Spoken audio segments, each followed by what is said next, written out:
আজকে আমার কাছে যে পিৎজাটি এসেছে এটি একটি আপুর পেজ থেকে এসেছে। আর এই আপুর পেজের নাম ছিল পিৎজারিয়া। আর এই পিৎজাটি একটি নিউ রেসিপিতে এই পিৎজাটি ফার্স্ট তৈরি করেছে তিনি। আর এখন এই পিৎজাটি আমরা খেয়ে দেখব আসলে পিৎজাটি কেমন হয়েছে আর খেতে কেমন লাগতেছে তার একটি সুন্দর রিভিউ দেওয়ার চেষ্টা করব। তবে পিৎজাটি দেখে কিন্তু দারুণ লাগতেছিল। সো আমার কাছে লেট করা একদমই বোকামি। সো আমি ট্রাই করার চেষ্টা করি। তো আমি একটি পিচ হাতে নিলাম, তো এখন খেয়ে দেখব।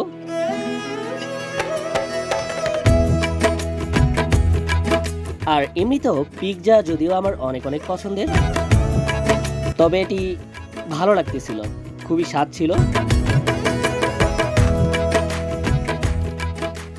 তবে না, পিৎজাটি কিন্তু সুন্দর আছে, মানে আমার কাছে খুবই ভালো লাগছে। আমি যেটা ভাবছিলাম, তিনি পিৎজা ডেলিভারি করার সময় বলেছিল রেসপি চিকেন তার প্রথম তৈরি পিৎজা। সো একটু যদি স্বাদ গোলমাল হয় তাহলে একটু জানাবেন, কিন্তু আমার কাছে অনেক স্পেশাল লেগেছে। সো আপনারা অর্ডার করতে পারেন। আর আমি কিন্তু মাঝে মাঝে খাই, তার অনেক অনেক পিৎজা আমি খেয়েছি, অনেক ভালো।